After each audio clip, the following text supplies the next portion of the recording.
আসসালামু আলাইকুম। HSC 25 batch. আমি রিসেন্টলি একটা ভিডিও রেকর্ড করছিলাম যে উদ্ভাসের ফাইনাল মডেল টেস্টের সাথে কিভাবে তোমার ফাইনাল কামব্যাকটা দেওয়া যায়। তো ভিডিওটা আসলে তোমাদের রিকোয়েস্টেই বানানো। মডেল টেস্টের গুরুত্ব আছে, এটাও আমি অস্বীকার করতে পারি না। তবে একটা কেস আছে, যারা মনে করো একদম পুরা সিলেবাসটাই বাকি, এবং এখানে ভয় পাওয়ার কিছু নাই, তোমাদের দলটা বেশ ভারী। 60 থেকে 70 ভাগ পাবলিক এখনও আছে যাদের সিলেবাস মানে অর্ধেকও শেষ হয় নাই। অ্যান্ড তার থেকে একটু ছোটো পার্সেন্টেজ, ধরো 50%-এর মতো পাবলিক আছে যারা সিলেবাস এখনও ঠিক মতো টাচই করে নাই, জাস্ট ইফেক্টর একটা চ্যাপ্টারই করছে, ঠিক আছে? তো তোমাদের জন্য আসলে উদ্ভাসের ফাইনাল মডেল টেস্ট দেওয়াটা আত্মঘাতী। সত্য, তোমার নিজের ক্ষতি হবে, কারণ এক্সাম দিয়ে তোমার কনফিডেন্স নষ্ট হবে, আর সব কিছুই রেজাল্ট, নাম্বার, মার্কস কিছুই ভালো আসবে না, বাসার পরিবেশ খারাপ হবে, সব কিছু সত্য। তাই আমি তোমাদেরকে রিকমেন্ড করি যে মানে যাদের প্রিপারেশন খুবই বাজে, মানে ধরো 50%ও কভার হয় না সিলেবাস, কিংবা একদমই জিরো, তোমাদের আসলে কোনো প্রকারের অফলাইন মডেল টেস্টে এই মুহূর্তে বসা উচিত না, বা ফাইনাল মডেল টেস্টে বসা উচিত না। তবে এখানে কিছু কথা আছে। কিছু কথা কি, দেখো, যদি তোমরা এখন অ্যাডমিশন সিজনে থাকতে, তোমরা জানো যে 24 ব্যাচের সিনিয়রদেরকে আমি যখন গাইডলাইন দিতাম, আমি যত যাই বলছি না কেন, সবসময় একটা কথা বলছি যে ভাই, প্রেপ খারাপ থাকলেও উইকলি এক্সাম দাও, যাই হোক না কেন অ্যাটলিস্ট তোমার অফলাইন এক্সামটা চালায় রাখো। এটার কারণ আছে। কারণ হচ্ছে ভাই, অ্যাডমিশন সিজন বা অ্যাডমিশন টেস্টে ভালো করার জন্য অফলাইন প্রিপারেশন কিংবা প্র্যাকটিস কিংবা টাইম ম্যানেজমেন্ট বোঝাটা, এটা একটা ফরজ। তবে আমরা যখন এইচএসসি পরীক্ষার কথা বলি, এটা তুমি একটু মানে ভিডিওটার পরে একটু লজিক্যালি চিন্তা করো, কারণ হয়তো সবাই বলবে এক্সাম দিতে পারে, আমি তোমাদেরকে বলবো দরকার নেই। এটার কারণ আছে। দেখো, সব এক্সামে প্যারা নাই। যেমন তুমি যখন ফিজিক্সের রিটেনের কথা বলো, ফিজিক্সের রিটেনে তুমি যদি তথ্য জানা থাকে, তুমি যদি ম্যাথ করতে পারো, মানে তোমার মাথায় যদি জ্ঞান থাকে, তোমার কিন্তু টাইম নিয়ে ইস্যু হবে না, ফিজিক্সের রিটেনে হবে না, ফিজিক্সের এমসিকিউতে হবে। তাহলে একটা কোশ্চেন পাইলাম, একটা টপিক পাইলাম যে ফিজিক্সের এমসিকিউ, তার মানে ফিজিক্সের এমসিকিউতে যেহেতু টাইম ম্যানেজমেন্টের ইস্যু হয়, মানে টাইম ম্যানেজমেন্ট ইস্যুটাকে একটু বোঝার চেষ্টা করো। তুমি পারতেছো না, এটা কিন্তু টাইম ম্যানেজমেন্ট প্রবলেম না। টাইম ম্যানেজমেন্ট প্রবলেম কি, যে ভাই তুমি পারো কিন্তু সময়ের মধ্যে দিতে পারতেছো না। এখন ফিজিক্স রিটার্নের ব্যাপারটা হচ্ছে, তুমি যদি অ্যাকচুয়ালি পারো, তুমি ঘুমায় ঘুমায় 5টা সিকিউ উত্তর করতে পারবা যতটুকু টাইম দিবে। অ্যান্ড এই জিনিসটা তোমার হায়ার ম্যাথের রিটার্নের ক্ষেত্রেও সত্য, ইনফ্যাক্ট কেমিস্ট্রি, বায়োলজি রিটার্নের ক্ষেত্রেও সত্য। সমস্যা কোথায় বলি, কেমিস্ট্রি এমসিকিউর দিকে তাকাও। কেমিস্ট্রি এমসিকিউতে কিন্তু তোমার টাইম ম্যানেজমেন্ট ইস্যু হওয়ার কথা না, কারণ এখানে মেজরিটি থিওরিটিক্যাল আসে। Same goes for biology, problem হওয়ার কথা না। তবে আমি যখন ফিজিক্স আর ম্যাথের এমসিকিউ নিয়ে চিন্তা করি, তখন দেখবা যে ফিজিক্সে শুধুমাত্র তথ্য জানলে কিংবা শুধুমাত্র ম্যাথ করতে পারলেই হবে না, তোমাকে ওই জিনিসটা সময়ের মধ্যে করতে হবে, কারণ 25টা এমসিকিউর মেজরিটি দিবে হচ্ছে তোমার mathematical. Same goes for higher math.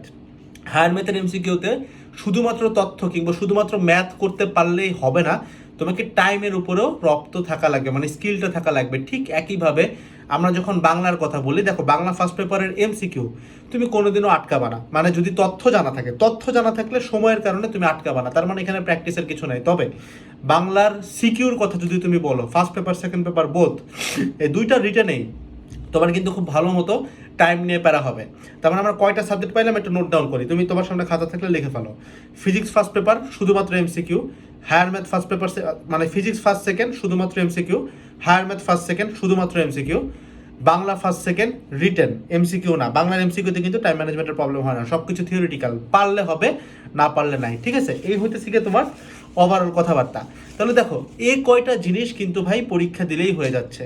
English আনা দরকার নাই, ইংলিশে টাইম ম্যানেজমেন্টের খুব একটা ইস্যু নাই, আমি দেখছি ইংলিশ পারা যায়। And same goes for ICT, আইসিটিতেও টাইম নিয়ে সমস্যা হয় না। তাহলে কয়টা পাইলাম, ফিজিক্সের 2টা পেপারের এমসিকিউ, হায়ার ম্যাথের 2টা পেপারের এমসিকিউ, বাংলা ফার্স্ট সেকেন্ডের রিটেন। এই হচ্ছে তোমার 3 ক্যাটাগরির 6টা এক্সাম। এখন এই এক্সামগুলো তোমাকে অবশ্যই অফলাইনে বসা উচিত, কারণ তুমি দেখবা যে বাংলায় 7টা সিকিউ লেখা এতটা সহজ না, তুমি টাইম ম্যানেজমেন্ট ইস্যুতে পড়বা।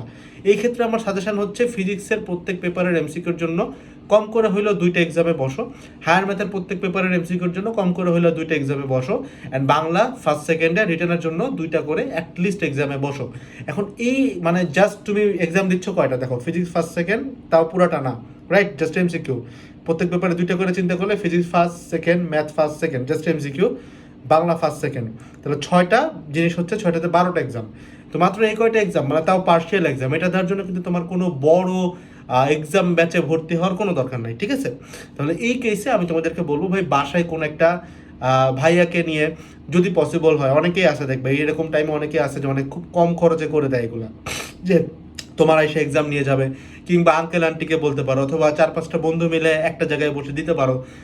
অথবা আবার মনে করো অনেকে আছে যারা কিনে ফেলছো, তারা এক্সামগুলো দিতে পারো। এই হচ্ছে ওভারঅল কথাবার্তা। তো তোমাদের একদম লাস্ট টাইমটার এই যে 30-40 দিন আছে, এইটার উপরে একটা ডিটেল গাইডলাইন ভিডিও কালকে আপলোড হবে। বাট তার আগ পর্যন্ত আজকে রাতে আমরা সিআরবি এর কিছু স্টুডেন্ট যারা খুব মানে বাইরের দিকে চলে গেছে, যাদেরকে আমাদের লাইন আনা দায়িত্ব, তাদের জন্য যে রুটিনটা দিছি সেই রুটিনটা আমি ডেসক্রিপশন বক্সে দিয়ে রাখতেছি, তুমি এটা দেখে কাজ চালায় নাও। এখানে লাইভ ক্লাসের ডেট অ্যান্ড রেকর্ডেড ক্লাসের ডেট কবে পড়তেছে সব কিছু দেওয়া আছে, মানে কবে তোমাকে কোনটা করতে হবে সবই বলা, রেকর্ডেড কবে করতে হবে, লাইভ করতে হবে। তো তোমার সিআরবিতে থাকতে হবে না ভাই, তুমি এই জিনিসগুলো দেখে নিজের মতো করে নাও। ফিজিক্স ম্যাথ অ্যাটলিস্ট গুছায় যাবে। অ্যান্ড রুটিনটা এতটা সুন্দর করেই করছি যে তোমার ওই একই দিনে অন্য জিনিসপত্র দেখারও সুযোগ থাকবে। আর ফিজিক্স ম্যাথের এমসিকিউ নিয়ে যারা ভয় পাও, আমাদের কিন্তু টপ 300 সিরিজ চলে আসতেছে, দেখছো আই গেস ট্রেলার আসার কথা একটা। সো খুব তাড়াতাড়ি পাবা আর কি, হইতে পারে কাল পরশুর মধ্যে তুমি পেয়ে যাবে ইনশাল্লাহ সবটাই। তো এটার জন্য একটু ওয়েট করতে হবে, দ্যাটস ইট। আর যারা অনেকে বলবা যে ভাই আপনি ফিজিক্স ম্যাথ বললেন যে সাথে অন্য সাবজেক্টও একদিনে পড়া যাবে, এটা কি কঠিন না?